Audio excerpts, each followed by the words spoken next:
So, here we go again with Understanding the Malignant Narcissist.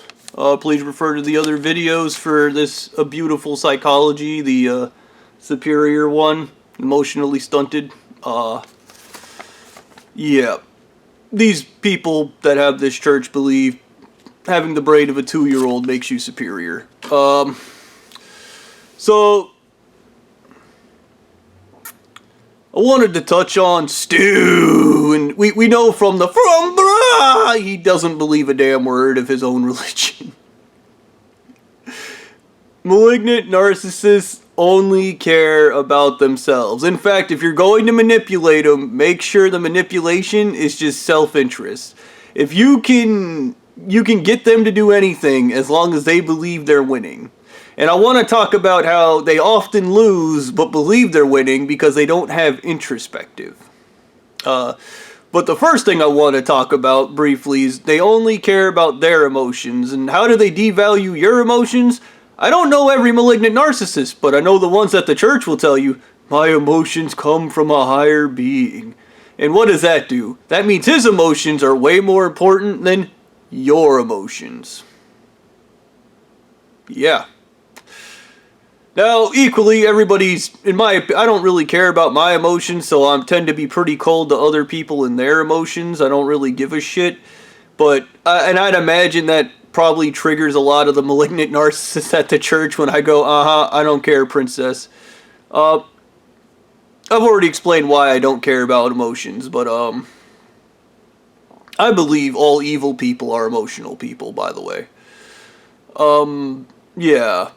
So, any malignant narcissist or narcissist will try to devalue your emotions and then favor theirs almost cartoonishly, when your emotions are probably just as important, if not more, and I'm going to argue they're more important than the malignant narcissist. Once again, the goal of the narcissist is to become a baby, again. And I wonder if on a subconscious level of their goal is because their innocence was stolen from childhood. So if their goal is just to restart all over again, like, I don't know, just radical theories there. It's like subconscious thought, though. Now, how does a narcissist lose but keep believing they're winning? I guess an example of this is Blondie teaching me a lesson when I was trying to help George Miller get Augusta Gore and how he was doing all the wrong things and he kept interfering. A big chunk with these people is control. And to give you the idea of how warped their minds are, if you're flying a plane and you're in control of that plane, they'll want to fly the plane and they'll fucking crash it so that they can be in control.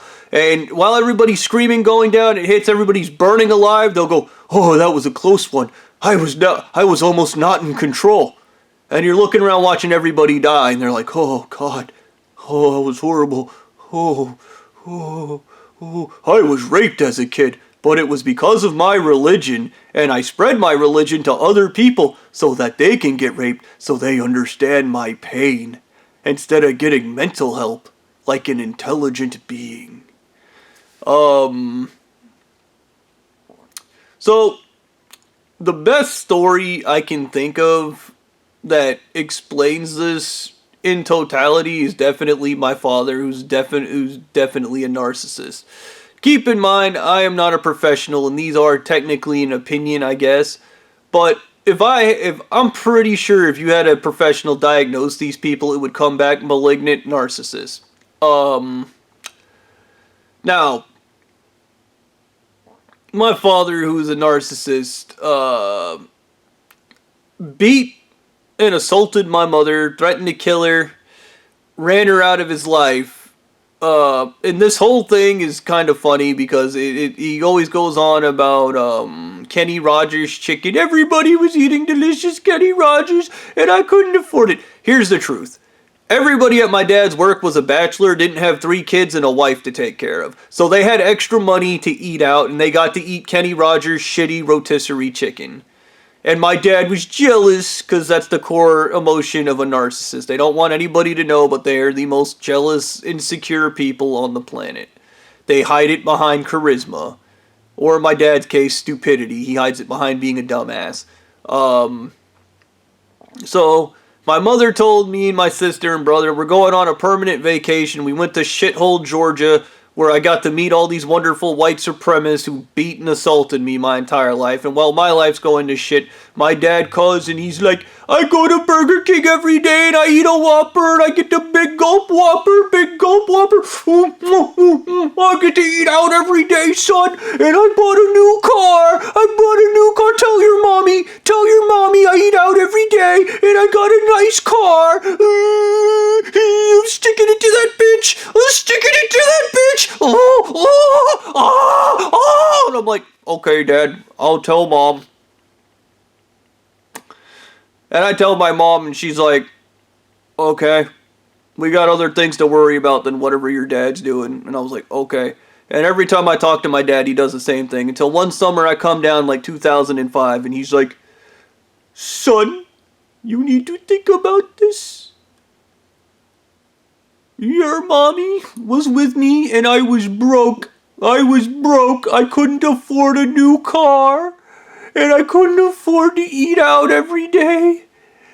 And then I got rid of her. And then I could eat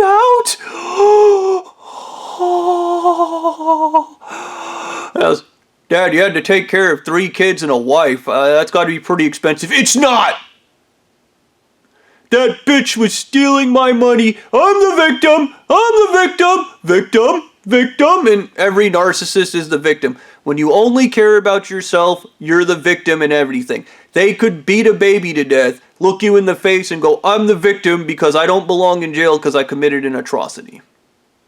Victim.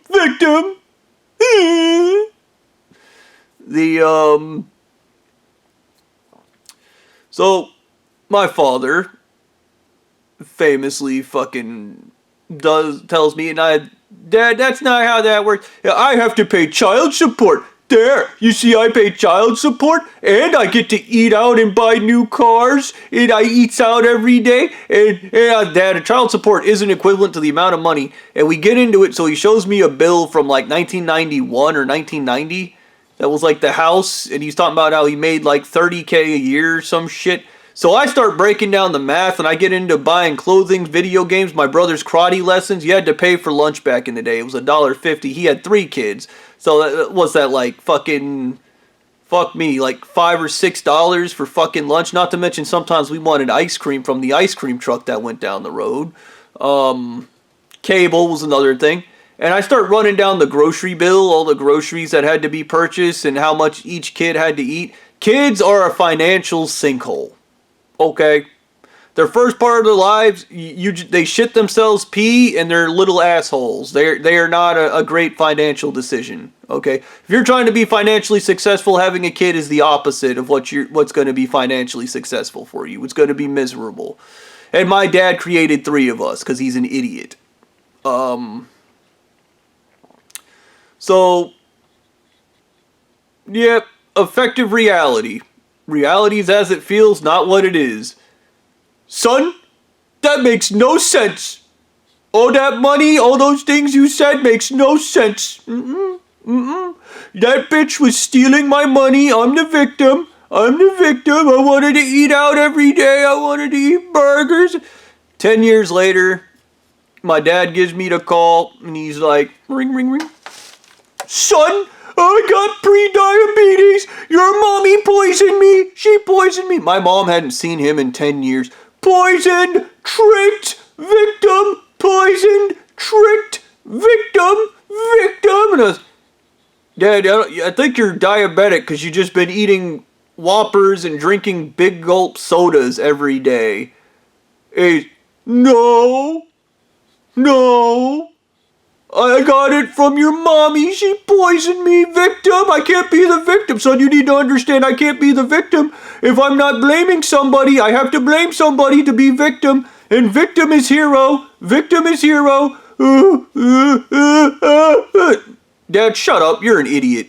leave me the fuck alone and just stop drinking big gulps and eating Whoppers. I'm not gonna stop drinking big gulps and eating Whoppers. They're healthy. They're healthy. They're the healthiest food you can eat, son. They're the healthiest food you can eat. Doctor tried to tell me what to do. Nobody tells me what to do. I have control issues. And then he hangs up.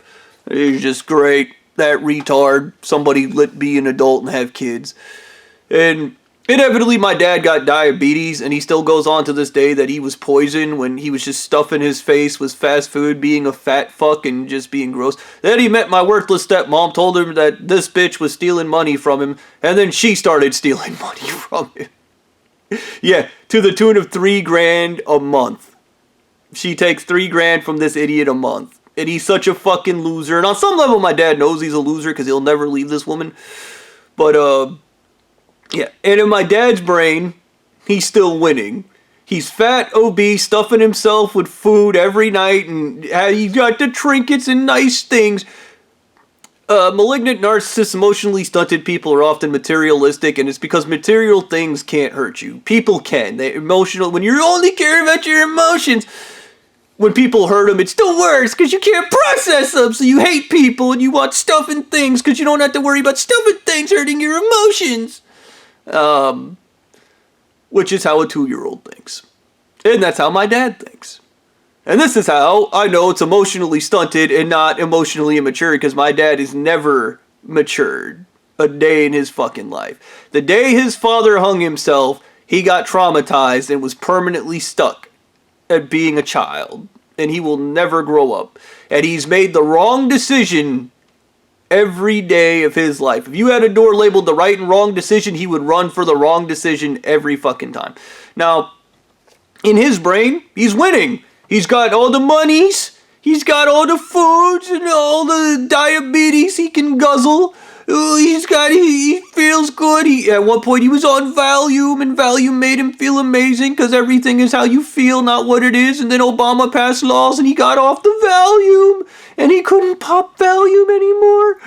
Oh no, reality! I have to deal with reality! And you're just fucking ridiculous. If you know a narcissist, you know exactly what I'm talking about. Okay, if you know a narcissist, you know exactly what I'm talking about. How fucking ridiculous they are in everything they do. And the other part is every disciplinary action isn't, everything's disciplinary and it's an overreaction. It's a complete fucking freak out. Okay.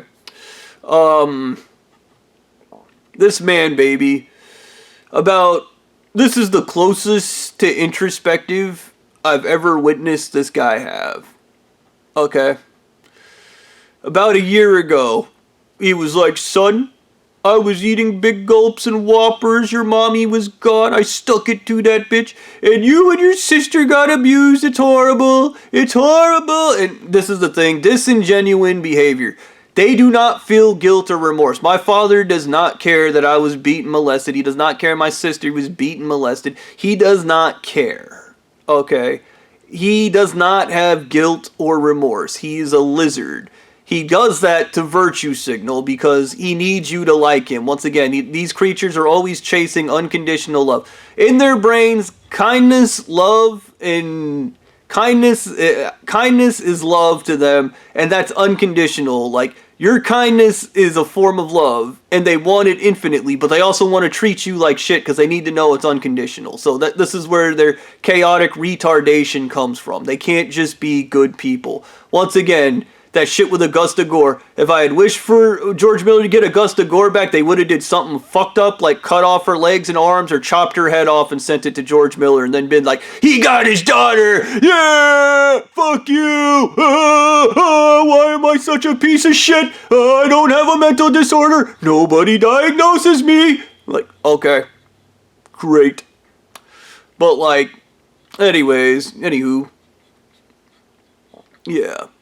So, we're driving, and out of nowhere, he's like, but son, sometimes I think to myself, maybe I was eating burgers and drinking the sodas every night, and I would eat them until I was sick, and I was so sick, son. And then I would go home, and my family wasn't there. Mind you, he doesn't feel guilt or remorse. This is a pity party. I think I may have been depressed that my family wasn't there. And it's the family you ran off by threatening to beat your wife because you couldn't afford to eat out at Kenny Rogers' rotisserie chicken. I wanted Kenny Rogers. And I was going to get Kenny Rogers. I don't care what I had to do to eat at Kenny Rogers, son. I don't care what happens to you. I don't care what happens to my family. When I want something, I get it. Now, I know to the church people that psychology is beautiful, but to normal people it's disgusting. And this is kind of how everybody at the church works. Also, you need to think about this. They want to get that planet so bad they're willing to trample, kill, murder, destroy, brutalize everybody. And here's the joke. They end up dead. They don't get it. There's nothing for them. It's all made up. But they're dumb enough to believe they get a planet. So they're willing to murder anybody for the afterlife for promises unkept. Sounds like that should be a name of a Rise Against song. Promises unkept. Religion is always the ultimate. I'll give you a Heaven Tuesday for your eternal servitude and all your money today.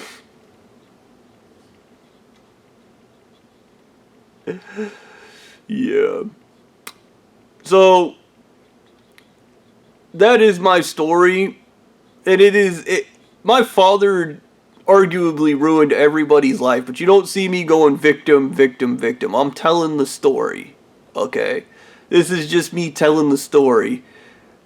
This disgusting creature, who, like my brother and I recognize, he's a lizard. He doesn't have family. He doesn't have love. He doesn't have emotional connection because I would argue he's terrified of emotional connection because he got hurt. His father killed himself, and that hurt, and he never got over it. Okay? And that's what happens when you don't deal with your shit. And my father's a master of not dealing with his shit. Like, every problem on the Cherokee, everything in his life is neglect. He just ignores it, and then when it goes bad, it's somebody's fault because he needs to be the victim. Being the victim in his brain is more important than anything, and he's a funny... if you want to know how to catch a malignant narcissist, every story they tell, they're the victim. Victim, I'm the victim. My father will tell you a million stories about people being nasty to him and mean. But the truth is he's just a disgusting person that garners that. And the other side of it is my father's literally followed people home, knocked over their trash cans, harassed them outside of work, ran a narcissistic smear campaign. That's where you just spread lies and misinformation about people to try and ruin their lives. His entire life, I kid you not, my mom left him. He went all over Florida telling people she was a slut and a whore, These people have never met my mother. They don't even know who my mother is. That's a slut and a whore right there. That's a slut and a whore. That's a slut and a whore to everybody he fucking meets. And my mom doesn't even think about him. My Aunt Joy doesn't fucking think about him. Nobody fucking thinks about him. But this is how he works. He's obsessed with everybody, so everybody's obsessed with him. That's how things work. You're an idiot, dude.